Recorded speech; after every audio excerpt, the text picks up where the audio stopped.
How are you students. आज का session हम लोग पढ़ाई करने वाले हैं preparation of ether. Last session में मैंने आप लोगों को बेटा फिनॉल का जो प्रिपरेशन था बहुत अच्छे से समझा दिया था। आपने फिनॉल का प्रिपरेशन अच्छे से देख लिया होगा। लेक्चर नंबर 17 और लेक्चर नंबर 18 ये दोनों जो लेक्चर बनाए हुए हैं बच्चों, ये दोनों लेक्चर फिनॉल के प्रिपरेशन में दिए गए हैं। फिनॉल के केमिकल रिएक्शन को सॉरी बेटा फिनॉल के केमिकल रिएक्शन पर दिए गए। तो ये याद रखना कि ये दोनों लेक्चर एक बार देख लो कि फिनॉल के केमिकल रिएक्शन क्या होते हैं, वो आप बहुत अच्छे से समझ जाओगे। वहां पर एल नंबर जो 18 था वो सबसे बढ़िया वाला सेशन था। वहां पर दो नेम रिएक्शन दिए गए थे, राइबोडेमा एंड गोल्डस्मिथ रिएक्शन। उसके बाद एस्पिरिन का प्रिपरेशन दिया गया है। तो एक बार देख लेना, चैनल को सब्सक्राइब करना है पहले तो हम लोग लेक्चर स्टार्ट करते हैं। बेटा बहुत अच्छे से पढ़ना है आज कि ईथर क्या होते हैं। आप लोग चैप्टर के लास्ट पड़ाव पे आ चुके हैं, अल्कोहल फिनॉल ईथर। तो यहाँ पर ईथर जो होता है ना वो तो हमारा लास्ट पोर्शन होता है, चैप्टर का लास्ट पोर्शन ईथर है। तो ईथर पर स्टडी स्टार्ट करते हैं। तो पहले आप समझ लो कि ईथर कितने टाइप्स के होंगे। तो ईथर तो डिफरेंट टाइप्स के हो सकते हैं, जैसे कि तो स्टार्ट करते हैं। पहला आएगा एसिमेट्रिकल ईथर। पहले ये चीज समझना है आपको कि ये सिमेट्रिकल ईथर क्या होता है।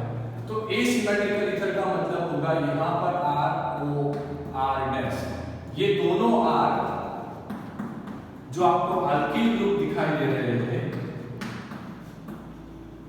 ये दोनों डिफरेंट होंगे। R and R dash will be different.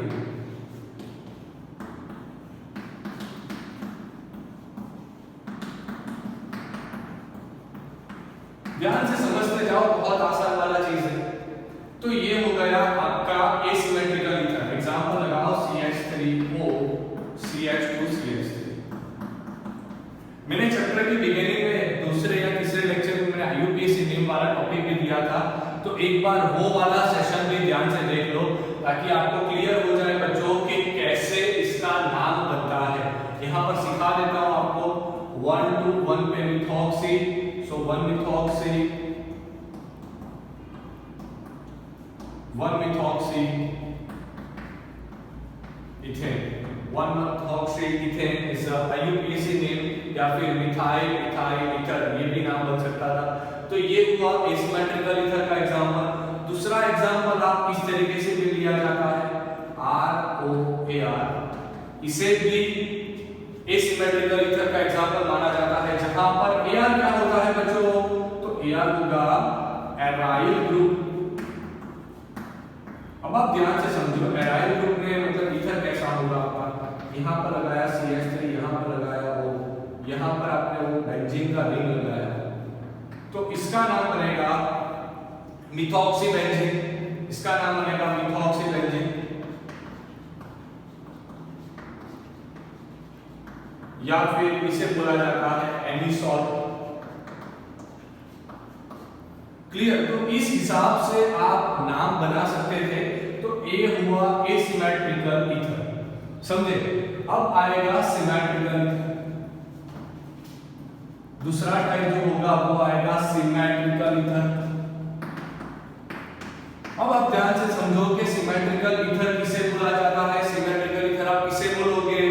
देखो बच्चों ध्यान से देखना है, बहुत आसान वाले टर्म से।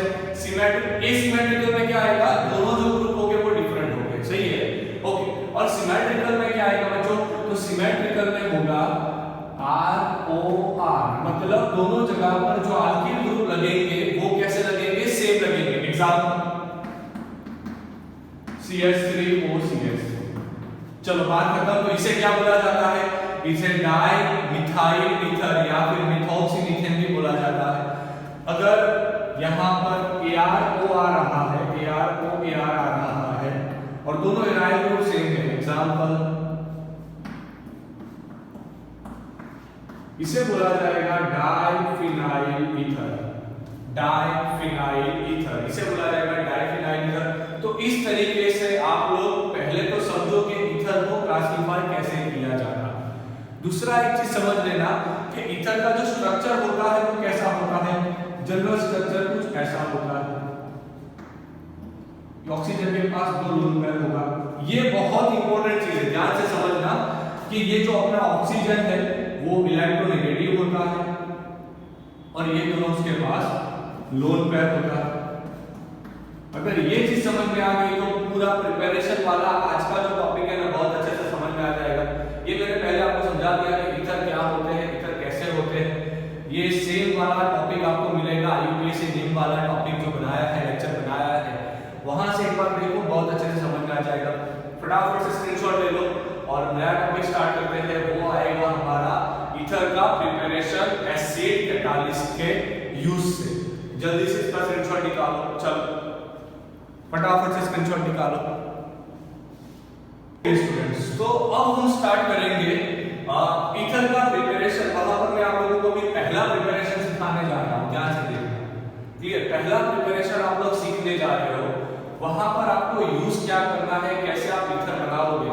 तो आप यूज करोगे अल्कोहल के मॉलिक्यूल का, CH3 CH2 OH मॉलिक्यूल का।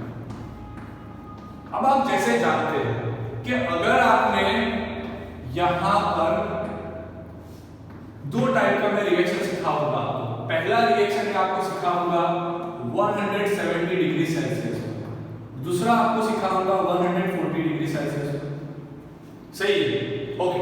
दोनों चीज में हम लोग यूज करने वाले हैं कॉन्सेंट्रेटेड H2SO4 की। दोनों केस में हम यूज करेंगे कॉन्सेंट्रेटेड H2SO4 की। तो आपके पास जो प्रोडक्ट बनेगा वो क्या होगा, ये रिएक्शन तो आप पढ़ के आए हो, इसे क्या बोला जाता है, कॉन्सेंट्रेटेड H2SO4। वो हो गया डिहाइड्रेटिंग एजेंट, डिहाइड्रेटिंग एजेंट। मतलब यहां पर डिहाइड्रेशन का प्रोसेस हो जाएगा, टेम्परेचर भी बहुत हाई रखा हुआ है तो डिहाइड्रेशन का प्रोसेस होगा, आपके पास प्रिपेयर हो जाएगा CH2 डबल बॉन्ड CH2, मतलब आपको मिलेगा इथीन। आपके पास प्रिपेयर होगा इथीन। पर जब टेम्परेचर लो कर दिया, आपने टेम्परेचर अभी कितना किया 140 डिग्री सेल्सियस, ध्यान से समझो बेटा, आपने टेम्परेचर कर दिया 140 डिग्री सेल्सियस, आपके पास एसिड कैटालिस्ट प्रेजेंस। तो क्या प्रिपेयर होगा, कैसे प्रिपेयर होगा वो देखना है। अब जब आप जानते हो कि ऑक्सीजन के पास तो लोन पेयर रहता है, तो मैं उसका मैकेनिज्म समझाता हूं।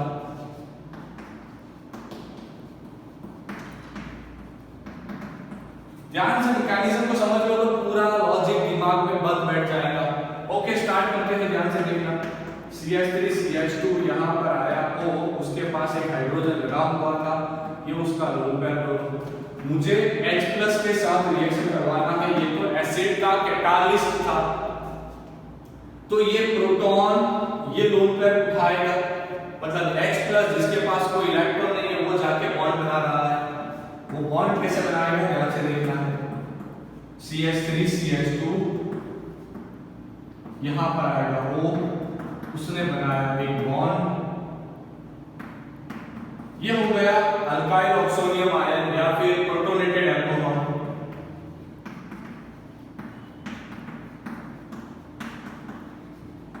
या फिर अल्काइल ऑक्सोनियम आयन, तो ये आपके पास एक आयन प्रिपेयर हो गया।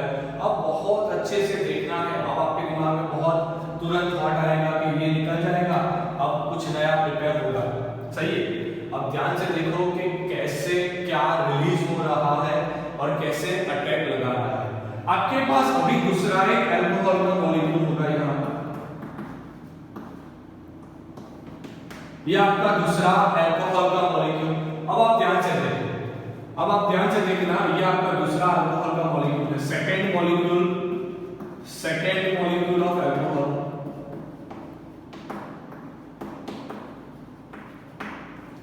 अब ये न्यूक्लियोफाइल की तरह काम करने वाला है।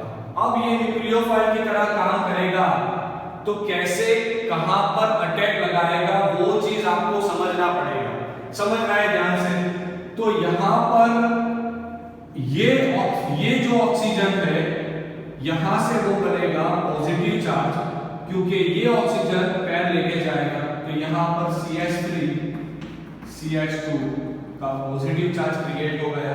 अब ये पॉजिटिव चार्ज ये लोन पेयर उठाएगा, अगर वो लोन पेयर उठा लिया तो यहां पर आपके पास फॉर्मेट होगा CH3 CH3CH2, ऑक्सीजन तो था, उसके पास लोन पेयर है और एक जगह पर अटैच हुआ CH2CH3 और बाजू में एक हाइड्रोजन है, यहाँ पर पॉजिटिव चार्ज बन गया है। अब ध्यान से देखो, अब क्या होगा, अब ये हाइड्रोजन प्रोटॉन बनकर निकल जाएगा, लोन पेयर वापिस आ जाएगा, तो CH3CH2 O CH2CH3 और पहला लोन पेयर था, दूसरा लोन पेयर वापिस आ गया और H प्लस रिलीज हो गया। अब आप ध्यान से देखो, H प्लस तो क्या था, कैटालिस्ट, तो कैटालिस्ट आपको रिकवर हो गया, ध्यान से देखिए, और यहाँ पर डाई इथाइल ईथर का फॉर्मेशन भी हो गया, डाई इथाइल ईथर का फॉर्मेशन हो गया, H प्लस जो कैटालिस्ट था वो रिटर्न हो गया, तो फिर से वो रिएक्शन चलने लगेगा। तो यहाँ पर एग्जैक्टली आपको याद क्या रखना पड़ेगा कि आपको अल्कोहल के 2 मॉलिक्यूल्स चाहिए होंगे, तब आप यहाँ पर क्या बना पाओगे, एक सिंगल मॉलिक्यूल CH3CH2O CH2CH3 बना पाओगे, सही है, ओके। और आप क्या रिलीज करवा रहे हो, वो भी बहुत बढ़िया चीज होती है, आप रिलीज करवा रहे हो H2O का मॉलिक्यूल, तो वो चीज याद रखना है, सही है, ओके। तो इस केस से आपको क्या समझ में आया, तो इस केस से समझ में आया कि जब आप एसिड कैटालिस्ट का लो टेम्परेचर पर एक्सेस अल्कोहल से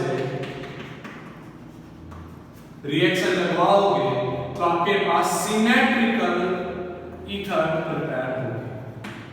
ये हुआ उसका शॉर्ट ब्रेक, शॉर्ट टेक्निक। तो फटाफट से इसका भी स्क्रीनशॉट निकालो, उसके बाद दूसरा प्रिपरेशन करना है। बहुत ध्यान रखना है कि आपको टेम्परेचर जो होता है वो कम रखना है।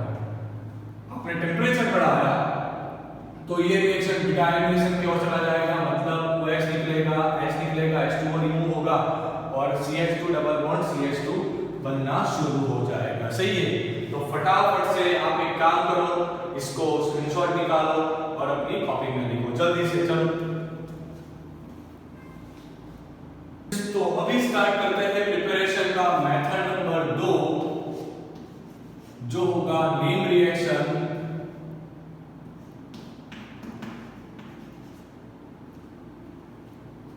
Williamson ether synthesis.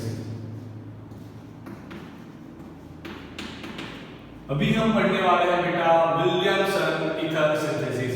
अब विलियमसन ईथर सिंथेसिस में आपको क्या याद रखना है, तो बहुत ध्यान से देखो, आपको लेना होगा RH, मतलब एल्किल हैलाइड। मैं समझाता हूं पूरा चीज, ध्यान से देखना। आपको लेना है एल्किल हैलाइड, रिएक्शन करवाना है एक स्ट्रॉन्ग न्यूक्लियोफाइल में, यहां पर ले रहा हूं CH3O- Na+, इसे आप अल्कोक्साइड एनायन या फिर सोडियम मिथोक्साइड भी बोल सकते हो।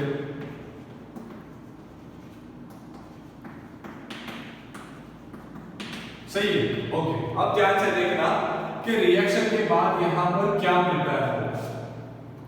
करना कुछ नहीं है, आपको SN2 करवाना है। कौन सा रिएक्शन फॉलो करवाना है, SN2। न्यूक्लियोफाइल कौन सा आएगा, CH3O-1। ये स्ट्रॉन्ग न्यूक्लियोफाइल हो गया, ये हो गया strong nucleophile. Strong nucleophile attack लगाएगा, अगर अटैक लगा दिया तो X लिविंग ग्रुप की तरह निकल जाएगा और प्रोडक्ट आपके पास कुछ ऐसा बनेगा, सही है। X निकल गया माइनस के फॉर्मेट में, यहां पर Na था, मतलब Na+X-। बहुत आसान वाला रिएक्शन है, ध्यान से देखो। ये रिएक्शन SN2 टाइप का रिएक्शन होता है। कई बार आप आगे पढ़ोगे बेटा कि ये SN1 में भी फॉरवर्ड होगा, क्योंकि यहाँ पर आप जो मीडियम यूज करते हो वो पानी का थोड़ा मीडियम रहता है, मतलब वो प्रोटीन सॉल्वेंट भी होता है, तो वहां पर SN1 भी फॉरवर्ड होता है, पर वो आपकी स्टडी में अभी नहीं आने वाला, तो उसका टेंशन मत लो। यहाँ पर इतना याद रखो कि वो SN2 फॉलो करता है। SN2 कैसे फॉलो किया होगा, न्यूक्लियोफाइल जनरेट हुआ, न्यूक्लियोफाइल ने इसके कार्बन के साथ बॉन्ड बनाया होगा, बॉन्ड बना के X को रिलीज कर दिया, X नेगेटिव के फॉर्मेट से रिलीज हो रहा था, Na पॉजिटिव का प्रेजेंस था, तो यहाँ पर ईथर प्रिपेयर्ड हो गया। सही है। तो इस तरीके से आप विलियमसन ईथर सिंथेसिस का यूज करके आप सिमेट्रिकल एंड एसिमेट्रिकल दोनों टाइप के आप ईथर बना सकते हो। सही है। दिमाग में जा रहा है कि नहीं आ रहा है? दूसरा चीज, ये रिएक्शन फेवरेबल होगा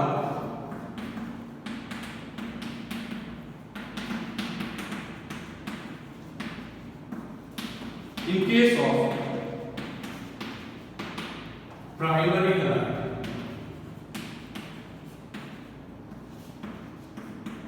वो तो आप जानते हो बेटा कि SN2 कब अच्छा होता है? SN2 अच्छा होता है जब आपका हैलाइड प्राइमरी होता है।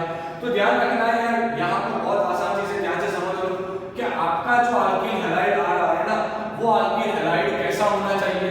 वो अल्किल हैलाइड प्राइमरी होना चाहिए। एक रियल एग्जांपल आपको बताता हूं। आपने लिया CH3CH2O- एंड Na+, इसे बोला जाता है सोडियम इथोक्साइड। अभी आप सोडियम इथोक्साइड का रिएक्शन लगवाओगे CH3CH2Cl से, ध्यान से देखना, इथाइल क्लोराइड से। सही है। तो रिएक्शन के बाद क्या बनेगा, कैसा रिलीज होगा? ये Na जाएगा, ये Cl के साथ माइनस NaCl हो जाएगा। सही है। अब देखो ये अटैच होगा किस कार्बन के साथ? यहां, मतलब ये स्ट्रक्चर इन्वर्स हो जाएगा। ये दूसरी चीजें याद रखना है।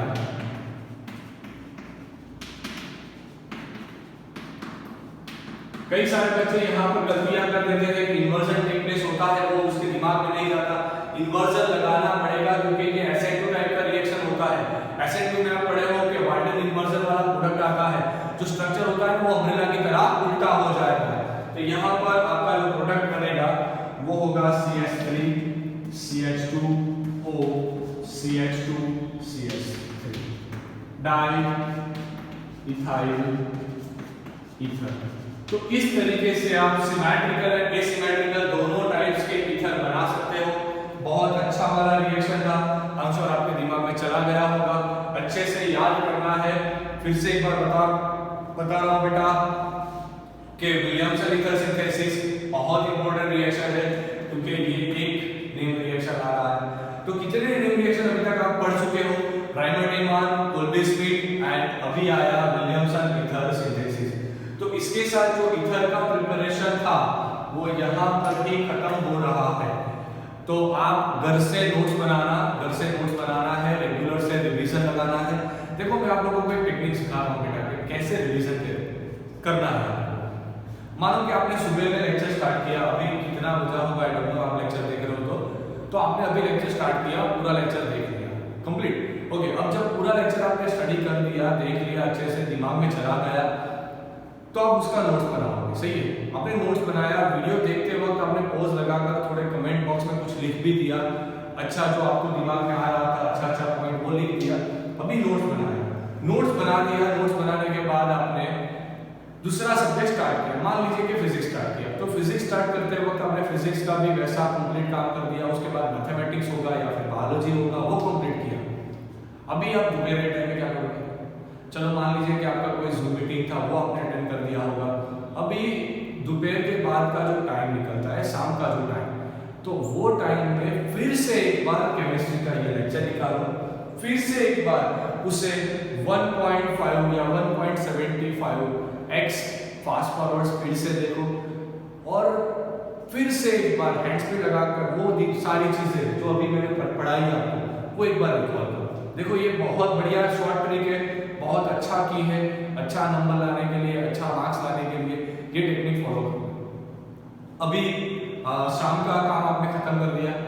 अभी आप जब सोने जाओगे ना, तो 9 मतलब मान लीजिए कि 9-10 बजे आपने फिर से एक बार ये पूरा सेशन 2x फास्ट फॉरवर्ड से देखा। जो सबसे फास्टेस्ट स्पीड यूट्यूब देता है वीडियो प्ले करने की, वो 2x होता है।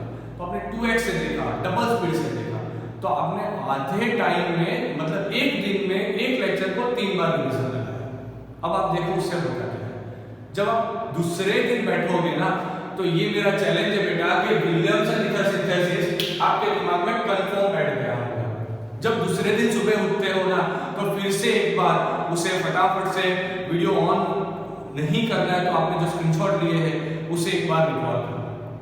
ऐसा करने से आप कम टाइम में ज्यादा काम कर पाओगे। बहुत सारे बच्चे क्या करते हैं, उसका अच्छा नंबर नहीं आता, उसका जो रीजन है वो रिवाइव कर रहा है। अच्छा नंबर नहीं आने का रीजन क्या होता है? ऐसा नहीं बेटा कि कोई बच्चा इंटेलिजेंट नहीं होता, आप सभी लोग बहुत इंटेलिजेंट हैं। वो मैटर करता है कि आप अपनी एनर्जी किस तरीके से लगा रहे हैं। तो मैं उसका सीक्रेट रिवील कर रहा हूँ कि जिसका अच्छा नंबर आता है, मतलब जो लेक्चर्स को रिजल्ट में कन्वर्ट कर सकता है, वो बच्चा क्या करेगा? वो बच्चा रेगुलर टाइम इंटरवल से रिवीजन लगाएगा। उससे बेनिफिट क्या होगा? जब आप लोग कोई रिएक्शन को 1 मिनट में पूरा बोल सकते हो, तो मैं वो गारंटी देता हूं कि वो रिएक्शन को आप आधे मिनट में लिख सकते हो।